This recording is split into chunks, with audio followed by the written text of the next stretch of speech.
Ингээд ээлжид нэгэн сонин хачин гоё түүхээ ярихад бэлэн болж байна. За өнөөдөр та бүхэндээ өмнөд хөрш хятад улсыг болон дэлхийд аймыг донслогоод байгаа нэгэн сонин хачин болсон бодит гоё түүхийг энгийн үг хэлгээр ярьж өгье. За юу болсон бэ гэдгийг одоо ярихаас өмнө 2000 жилийн өмнө хятадын нутагт байсан Цэн гүрний тухай түүхийг маш товчхон ярьж өгнө гэсэн үг. За Цэн гэж нэг мундаг гүрэн байсан. За тэр гүрний одоо удирдагч нь Цин Шин Хуан гэдэг нэгэн хаан байсан. За энэ хаан бол одоо хойд нүүдэлчдээ сэргийлж хятадыг хамгаалж одоо их газрын цагаан хэрэм гэдэг маш мундаг том бүтээн байгуулалтыг барьж одоо дэлхийн 7 гайхамшиг нэг болгож бол чадсан. За энэ хүн цагаан хэрэм бариад зогсохгүй өөрийнхөө хятад улсыг нэгтгэхэд залгуулад өөрийнхөө хойд насад зориулж одоо 8000 цэргийг одоо шавар баримлаар бүтээлгэж өөрийнхөө булш буунхныг бас бэлдэж байсан гэдэг тийм түүх байдаг. За энэ шавар айрам түүхийг бол та бүхэн мэднэ. Угаасаа зураг радиогоор зөндөө гарч ирсэн ийм 8000 одоо газар доор босоогоороо байрлсан 8000 өөр дүр төрх стил имижтэй ийм шавар айрмын цэргүүд байдаг. За энэ цэргүүдийг ер нь юунд зориулсан бэ гэхээр одоо энэ Цин Шин Хуан гэдэг хаан нас барахтаа өөрийгөө хамгаалуулж хойд насандаа очихдоо 8000 иж бүрэн зэвсэгтэй, морь тэрэгтэй бүхэл бүтэн айрам дагуулж очно гэдэг тийм өөрийнх нь бол хүсэл байсан. За ингээд хүсэл нь бол биелсэн. За ингээд энэ буулж буунхныг бол ерөнхийдөө шороо чулуун дарагдаад олон зуун жил болцсон байж байх үед 1974 онд нэгэн хятад тариачин жорлонгийн нүх ухах гэж явж байгаад нэгэн шавар баримл дээр тулаа зогссон байдаг. За ингээд хятадаас янз янзын тийм археологийн зүйл олддог, тэрийг төр засагтаа хилдэг хүний ёсоор аваажад хилсэн. За ингээд судалгаа шинжилгээнийхэн хийрээд үзэхэд нэг тийм одоо босоо баримл байсан. Ингээд залгуулаад дахиад үзтэл ингээд үргэлжилсэн жагссан олон цэрэг байгаа. Тэрийг ингээд тоолоод үзсэн чинь 8000 одоо ийм шавар баримл цэргийн одоо түүх бол олдож байсан. Энийг дэлхийд одоо шавар айрам гэдэг нэрээр нь бол аягүй сайн ханддаггүй. За энэ айрмыг одоо өнөөдөр ингээд олон сая жуулчдад үзүүлээ 5-10 цаас тоншоод байхаас гадна хятадын соёл гэж юу юм бэ? Цэн гүрний соёл яасан юм бэ? Ийсэн юм бэ гэдэг одоо хамгийн гол бодит баримталдаг, үздэг, судалдаг одоо материал бол энэ зүйл болсон. За энийг одоо ингээд судлах гад Европ болон бусад олон орны эрдэмтэн шинжээчид бол ирдэг.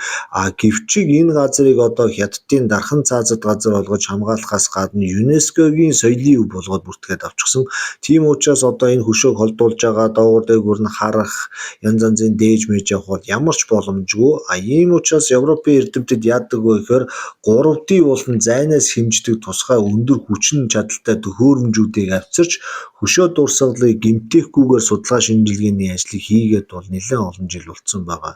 За энэ технологиор бол ойролцоогоор нэг 2000 он, 2001 оноос хойш янз янзын судалгаа хийж байгаад мэдэгдэхгүй тийм 18 одоо цогцолбор жижигхэн өрөө тасалгаануудыг бол олсон. За энэгээрээ юу гэж дүгнсэн бэ гэхээр нэг тийм ордон байна гэж бол үзсэн байгаа. Ерөнхийдөө эртний хятадын төв соёл одоо янз янзын үлгэр домог дээр Цин Шин Хуаныг зөвхөн 8000 цэрэг хамгаалаагүй. Дөрвөн талд нь ингээд дөрвөн том айрам хамгаалж байгаа гэдэг тийм яриа хөөрэ байдаг. Өнөөдрийн байдлаар олдчиход байгаа нь бол одоо яг энэ одоо Цэн гүрний 8000 цэргийг агуулсан ийм том асар том булш байгаад байдаг.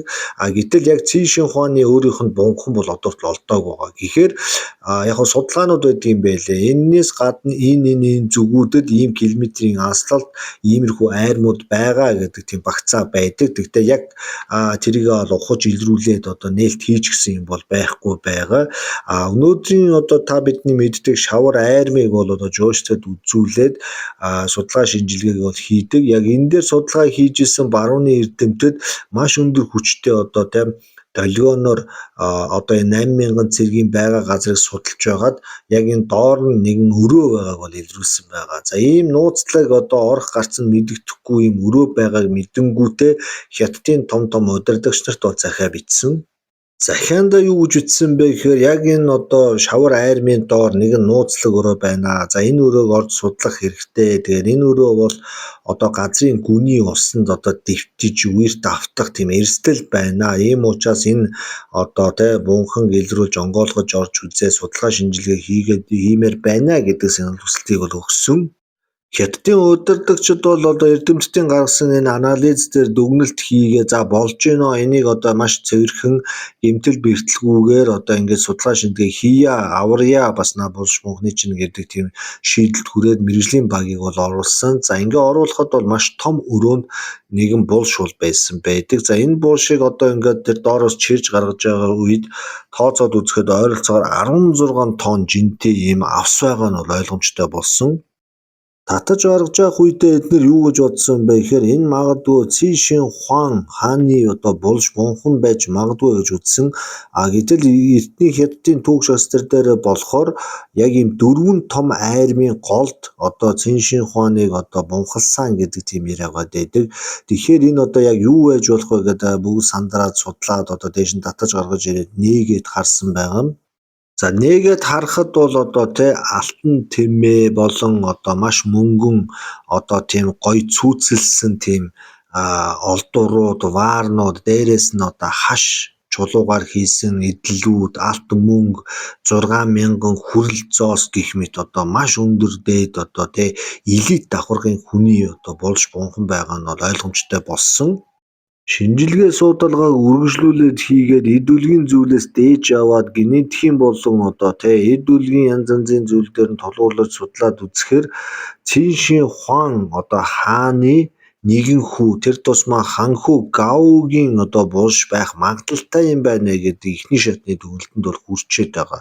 Тэгэхээр энэ Циншин Хуан гэдэг хүн зөвхөн өөртөө бунхан бариад зогсохгүй өөрийнхөө гэр бүлийн бүх гишүүдэд зориулж одоо ийм аврах том бунхан барьж исэн байна гэдэг нотолгоон дээр бол хүрсэн. За өнөөдөр Хятадын болон Европын одоо шавар айрмыг судалдаг эрдэмтэн мэргэд бол 24 цагаар нойр хоолгүй одоо энэхүү судалгаа шинжилгээнд дээр орчихсон байгаа. Яагаад тэгэхээр 2000 жилийн өмнөх булш бунхан бүрэн бүтнээрээ ингэж олдсон түүх Хятадын түүхэнд бол байдаггүй. Тийм учраас эдгээр бол маш одоо баярлаж эд үлгийн эдис одоо ширхэг бүрийг одоо нарийн судалж байна. Тухайн хаан Цинши Хуан одоо нас барах үед одоо түүний хөвгүүд хаан ширээний төлөө хоорондоо маш хүчтэй тэмцэлтэж олон хан хүү болон хамаатнууд бол амиа алдсан байдаг. За ингээд энэ хааны хамгийн бага хүү Хуахэ гэдэг одоо нэгэн хаан яг энэ хаан ширээг бол эзлэн суугаад одоо эзэн болсон байдаг. Ингээд цэн гүрний түүх шинээр бичигддэг. За энэ үед одоо энэхүү том бярлуу хуваалтанд одоо хожигдсан, ялагдсан ханхүү Гао өөрийнхөө төрсөн дүү хуу хай дээр очиод хэлсэн байгаа. За одоо ингээд энэ нарт хорвууд нь цаашаа амьдраад байх ямар ч сонирхол алгаа намайг аавтай минь хамт одоо дараагийн амьдралуу минь ингээд явуулж өгөөч ээ. Одоо энэ шавар айрмын одоо булш бунханд би бас өөрийгөө ингэж дархалж үлдээмээр байна. Намайг одоо харгалзаж үзээд энэ бүх зүйлийг шийдэж өгнө үү гэдэг хүсэлтийг бол одоо шинэ хаан Хүй хайдад өгсөн байдаг. За Хүй хай өөрийнхөө төрсөн ахын хүслийг ёсоор нь бий болгоод тэгээд энэ 8000 зэрэгтэй шавар айрмын одоо доор газар доор нууцлж бунхалсан байгаа нь өнөөдөр 2024 оны одоо энэ 6 сард илэрч байна. За энэ үед яг юу болсон бэ гэдгийг одоо түүх шастер бол янз янзаар бол тайлбарлаж тэмдэглэсэн. Яхарахгүй ханхүү Гао гэж хүн бол байсан. Тэгээд энэ хүн бол одоо ингээд нас бараад энд бунхлагдсан өөрөө Хятадын түүхийг тэр зам соёлын одоо улс төрийн бүх түүхийг одоо урагшлуулах маш том судлагт хүн боллоо гэдэг дээр бол бүгд дуу нэгтэй байгаа.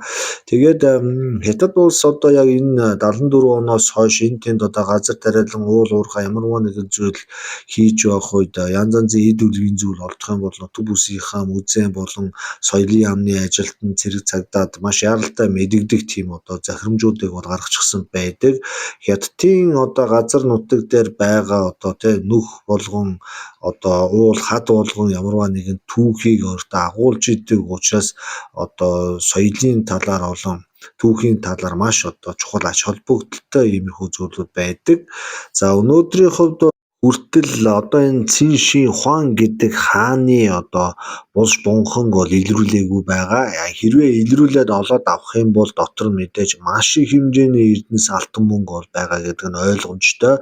Ерөнхийдөө ийм том том нэр алдартай хаанууд өөрийнхөө амьдарч явах цаг үедээ дараагийнхаа амьдралдаа бэлдэж янз янзын зан үйл булш бунханг бол байгуулж идэг. Та бүхэн одоо пирамидыг мэднэ. Өөр янз янзын тэмтүүхүүд байдаг. Дээрээс нь одоо Чингис хааны онгон, Чингис хааны бунхныг хайж байгаа янз янзын экспедицүүд бол байдаг.